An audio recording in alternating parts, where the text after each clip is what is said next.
Good morning students, कैसे हो आप?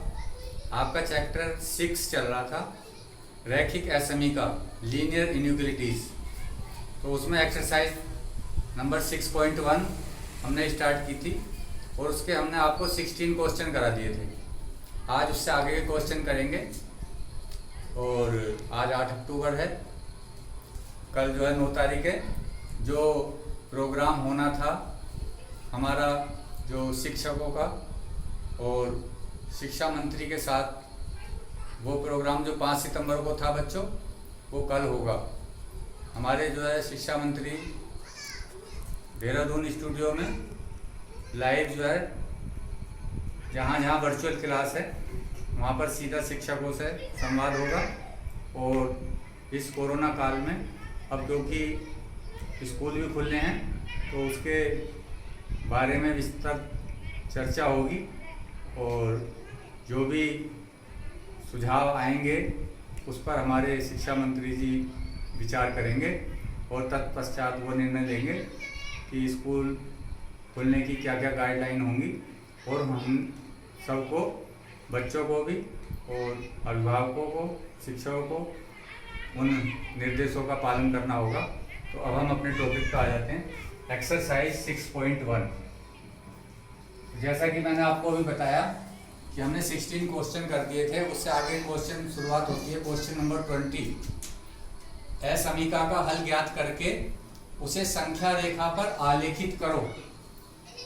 तो आपने क्लास 6 में संख्या रेखा पर जो है संख्याओं को दर्शाना सीखा था।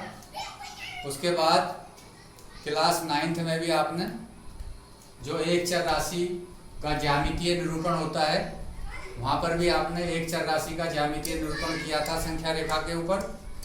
तो यहाँ पर भी करोगे आप, परंतु उससे पहले जो आपको असमीका दिखाई दे रही है, ये x/2 ग्रेटर और इक्वल टू 5x - 2/3 -7x - 3/5। बच्चों इसको सोल्व करना है। इसकी दो साइडें लेफ्ट और राइट। तो यहाँ पर जो पोजीशन बन रही है, आप इसका एलसीएम ले लीजिए। तो पहले हम राइट साइड लेकर के चल रहे हैं, अभी लेफ्ट साइड तो x/2 इज ग्रेटर देन है। तो बच्चों एलसीएम आ गया इसका 15। तो 3 5 जा 15, 5 से मल्टीप्लाई होगी 5x - 2 -5 3 जा 3 से मल्टीप्लाई होगी। और आप इस ब्रैकेट को खोल दीजिए। x/2 इज ग्रेटर और इक्वल टू 5 5 जा 25, x -5 2 जा 10 -3 7 जा 21, x 3 3 जा 9 प्लस का अपॉन 15। x/2 इज ग्रेटर और इक्वल टू 25 में से ये सब्ट्रैक्ट हो जाएंगे तो 4 बचा, और -10 और +9 तो माइनस का 1 बचा अपॉन 15। देखिए अब आप क्या कर सकते हैं, जैसे कि यदि इक्वल टू का साइन होता तो क्रॉस मल्टीप्लाई करते, यहाँ पर भी कर सकते हैं आप, ठीक है। तो या जो है आप यदि चाहें तो जैसे 15 है, 15 से मल्टीप्लाई कर दें दोनों साइड में। तो देयरफॉर 15x इज ग्रेटर और इक्वल टू कितना आ गया, 2 × 4x - 1 ब्रैकेट खोल दीजिए। 15x इज ग्रेटर और इक्वल टू 2 4 जा 8, 8x और माइनस का 2। तो ये आ गया आपका। अब इसमें से जो है 8x इधर लिया हुआ, 15x - 8x इज ग्रेटर और इक्वल टू -2। तो 15 में से 8 सब्ट्रैक्ट कर दीजिए, कितना बचा, 7। तो देयरफॉर x इज ग्रेटर और इक्वल टू -2/7। 2/7 x की वैल्यू जो है माइनस के 2/7 से बड़ी है, 2/7 से। तो देखिए यहाँ पर ये संख्या रेखा है बच्चों, यहाँ पर 0 है, यहाँ पर 1 है,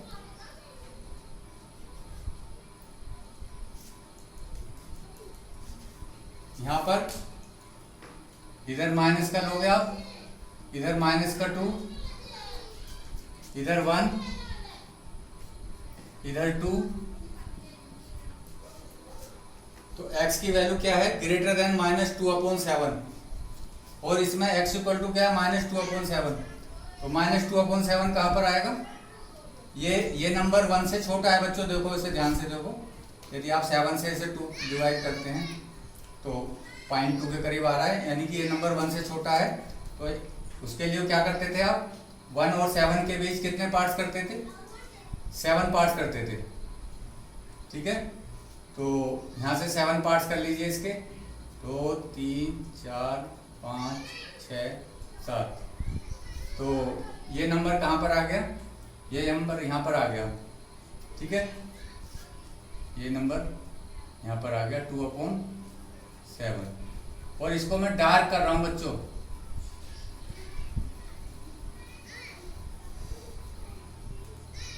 इसको आप गोला बना दीजिए और डार्क कर दीजिए, और लिख दीजिए -2/7।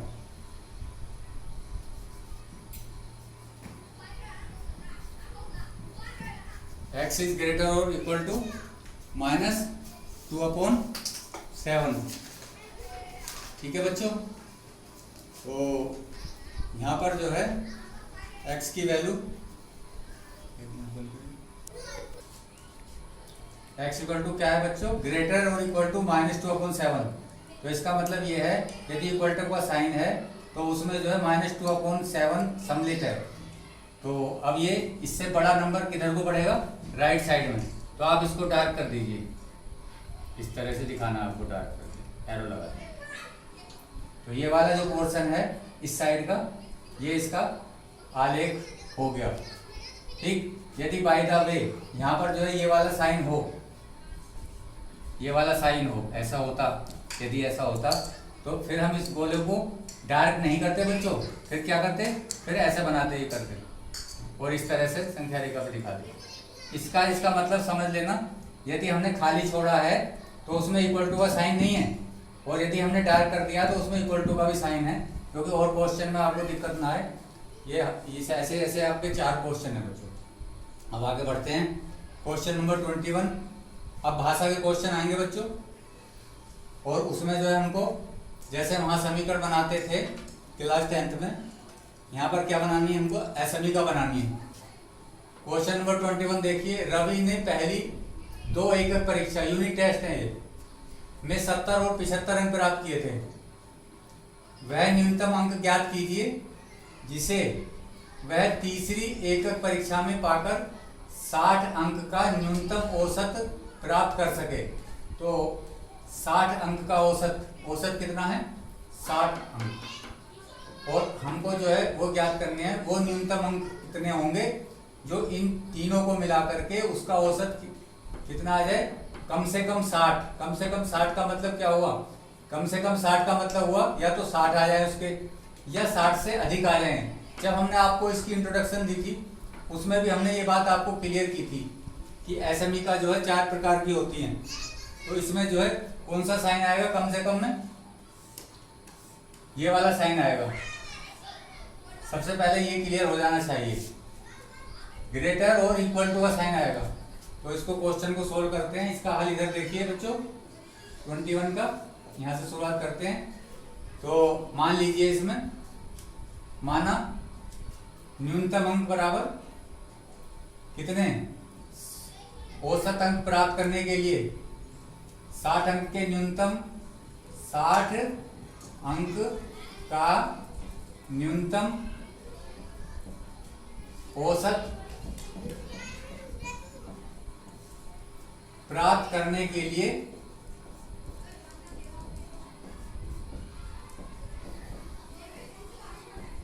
न्यूनतम अंक बराबर x मान लीजिए। एक्स। तो बच्चों औसत आपने छोटी कक्षाओं में सीखा है, तो औसत अंक कितने हो जाएंगे? कुल बटे संख्या, कितने टेस्ट हैं? 3। तो योग कर दीजिए तीनों का, 70 प्लस 75 प्लस एक्स बटे 3। और ये औसत प्रश्न के अनुसार किसके बराबर होगा? प्रश्नानुसार ये होगा 70 plus 75 plus x upon 3 is greater और इक्वल टू 60।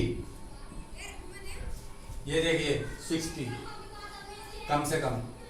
अब क्या है, अब तो इसको सोल्व भी करना है। सोल्व करना आप जानते हो, ये कितना हो गया ऐड होकर के 5 7 और 7 14, एक्स क्रॉस मल्टीप्लाई कर लो, इज ग्रेटर और इक्वल टू 180। देयरफॉर एक्स जब हम पक्षांतर करेंगे तो कितना आ जाएगा? 35। तो उसके जो है कितने अंक होने चाहिए? न्यूनतम 35। तो 35 अंक न्यूनतम अंक क्या आ गया इसका आंसर? न्यूनतम अंक बराबर रवि के न्यूनतम अंक, रवि के न्यूनतम अंक बराबर 35, 35 या 35 से अधिक।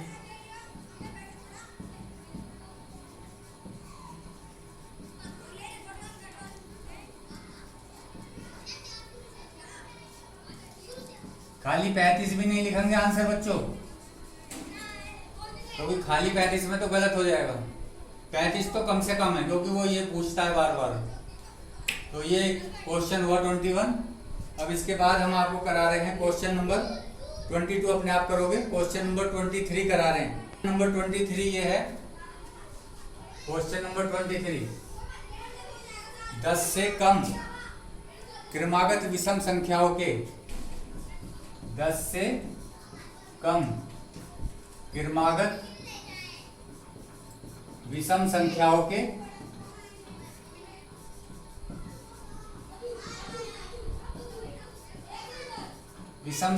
के ऐसे युग्म ज्ञात कीजिए, ऐसे युग्म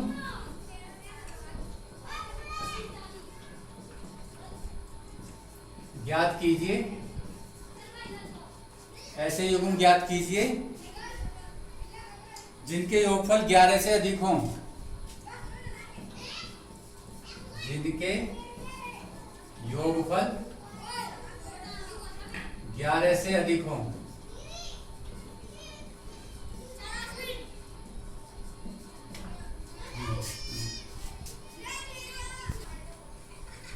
तो जैसे इसमें हम मान लेते हैं, माना पहली विषम संख्या बराबर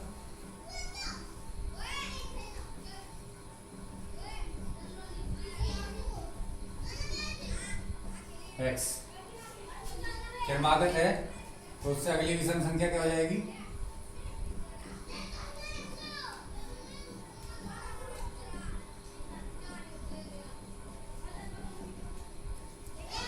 x प्लस 2।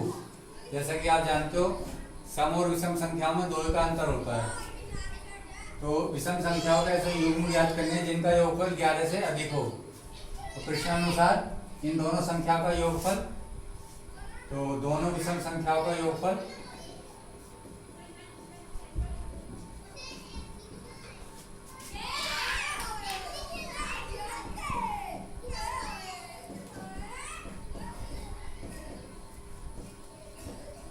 बराबर क्या हो गया? x plus 2, that is 2x plus 2।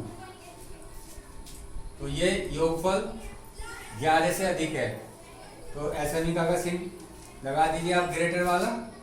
प्रश्नानुसार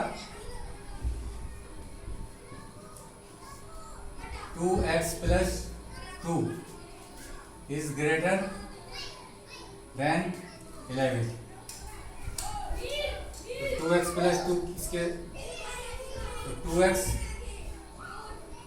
is greater equal to 9, therefore x is greater or equal to का नहीं है, greater 9/2, that is x is greater than 4.5. x की वैल्यू क्या होगी, 4.5 से बड़ी होगी हमारे अनुसार, परंतु बच्चों क्वेश्चन के अनुसार क्या है, 10 से कम। ऐसे नहीं कि हम जो है बढ़ते चले जाएंगे, हमें 10 से कम भी रखनी है। तो क्या हो गया बच्चों, इसलिए x इज ग्रेटर 4.5 और less 10, x is less than 10 greater than 4.5। तो वो संख्या बताओ जो x की वैल्यू 4.5 से बड़ी हो, तो जस्ट 4.5 से बड़ी कौन सी संख्या होगी जो विषम भी है, 5। तो x के मान क्या क्या हो जाएंगे, वो विषम संख्या क्या क्या हो जाएंगी,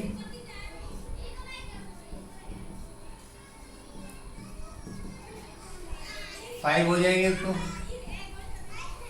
उसके बाद 6 तो लेनी नहीं है, 7 हो जाएगी जो कि 4.5 से बड़ी है और 10 से छोटी है, और एक और हो जाएगी 9। अब इसमें हमको क्या बनाने हैं, युग्म। तो संख्याओं के युग्म क्या क्या हो जाएंगे,